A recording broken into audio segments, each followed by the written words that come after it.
Halo semuanya, coba bayangin deh, gimana kalau Anda punya asisten AI pribadi yang beneran kerja buat Anda? Nah, hari ini kita bakal kupas tuntas soal OpenCera CPL. Kita akan ubah semua konsep teknisnya jadi sesuatu yang gampang banget dimengerti. Gimana caranya? Gampang. Kita akan pakai analogi sederhana aja. Seolah-olah kita lagi merekrut, melatih, terus memanage karyawan digital pertama kita. Simple kan? Oke, yuk kita mulai.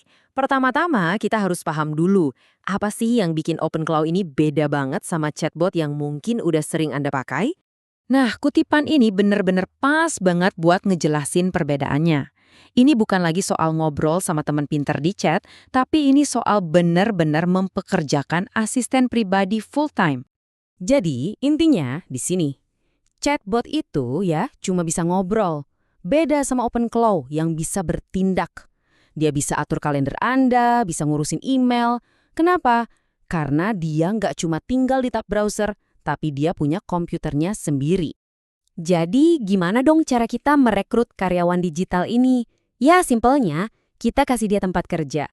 Sama kayak Anda nggak mungkin kasih laptop pribadi ke karyawan baru, kan? Nah, cara paling aman dan paling bagus itu adalah dengan ngasih OpenClaw komputernya sendiri.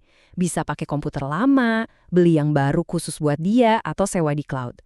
Kenapa? Biar aman, karena dia butuh akses penuh ke sistem, jadi lebih baik dipisahin aja dari data pribadi Anda. Oke, karyawan kita udah punya meja kerja nih. Sekarang, kita perlu ngerti cara kerjanya. Gimana sih cara dia mikir, dan aturan mainnya apa aja? Nah, ini dia konsep paling fundamental yang ngebedain chatbot biasa sama agent AI sejati. Namanya agentic loop atau lingkaran agentik. Gini cara kerjanya, Anda kasih satu tugas, dan si agen ini bakal mikir sendiri langkah-langkahnya. Dia bakal ngelakuin semua langkah itu dalam satu siklus, bolak-balik sampai tugasnya selesai. Semuanya otomatis tanpa perlu Anda suruh-suruh lagi di tiap langkah. Keren kan? Yang bikin ini makin menarik, otak dari si agent ini sebenarnya cuma sekumpulan file teks biasa. Ada soul.md buat nentuin kepribadiannya, agents.md yang jadi buku aturannya, dan user.md buat nyimpen info tentang Anda biar makin personal. Semuanya bisa Anda baca dan edit sendiri gampang banget. Tentu aja, karyawan sebagus apapun butuh alat yang tepat. Jadi yuk kita lihat gimana cara kita ngasih peralatan tempur buat agen kita ini. Ada dua cara utama. Pertama, ada yang namanya skills. Anggap aja ini kayak buku panduan atau SOP. Anda ngajarin dia cara melakukan sesuatu pakai alat yang udah ada. Nah, yang kedua itu plugins. Ini lebih kayak upgrade hardware. Anda benar-benar nambahin kemampuan baru dari level kode. Terus, gimana caranya si agen ini bisa ngobrol sama aplikasi lain kayak Google Calendar atau Notion? Nah, disinilah peran MCP server. Anggap aja ini semacam adaptor universal. Adaptor inilah yang nyambungin OpenClaw ke semua aplikasi yang biasa Anda pakai. Jadi dia bisa kerja di mana aja. Oke, agen kita udah pinter. Peralatannya juga udah lengkap. Sekarang, gimana sih cara kerja dia sehari-hari? Dan yang lebih penting, gimana cara dia inget semua hal?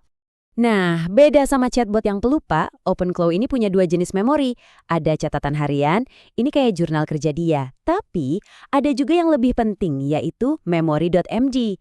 Ini adalah otak jangka panjangnya. Di sini, dia nyimpen fakta-fakta paling penting tentang Anda, preferensi Anda, semua hal yang harus dia ingat selamanya. Dan dia nggak cuma nunggu disuruh loh, dia bisa proaktif. Ada dua caranya. Pertama, pakai heartbeat. Ini kayak dia bangun tiap 30 menit sekali buat ngecek hal-hal penting.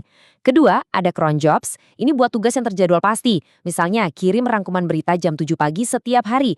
Tepat waktu. Punya karyawan super canggih kayak gini, tentu ada tanggung jawabnya. Kita harus kelola dengan hati-hati, terutama soal biaya dan keamanannya. Soal biaya, ini penting banget. Ada dua model. Pakai API Key itu kayak bayar tagihan listrik, bayar sesuai pemakaian, dan ini bisa jadi mahal banget. Pilihan kedua itu OAuth. Ini kayak langganan bulanan, biayanya tetap. Buat Anda yang baru mulai, sangat disarankan pakai model OAuth ini biar nggak kaget sama tagihan. Tapi, nggak semua penyedia model AI suka sama model langganan ini. Sampai saat ini yang paling aman dan didukung penuh itu OpenAI. Jadi, kalau Anda punya langganan ChatGPT Plus, itu bisa jadi pilihan yang paling pas. Pertanyaan paling penting selanjutnya. Dengan semua kekuatan dan akses yang dia punya, Gimana cara kita mastiin semuanya tetap aman? Tenang, Anda punya kontrol penuh. Pertama, selalu pakai komputer terpisah buat dia. Kedua, Anda bisa suruh si agen buat ngejalanin audit keamanan secara rutin. Ketiga, atur di file konfigurasinya alat apa aja yang boleh dia pakai. Dan yang terakhir, hati-hati kalau mau install skills dari orang lain, pastikan sumbernya terpercaya. Sebagai penutup, yuk kita intip sedikit masa depannya. Konsepnya adalah nodes. Coba bayangin, gimana kalau agen Anda ini nggak cuma tinggal di satu komputer? Dia bisa lihat apa yang Anda lihat lewat kacamata pintar, bisa kirim notifikasi langsung ke tablet Anda, dia jadi asisten digital yang benar-benar ada di semua perangkat Anda.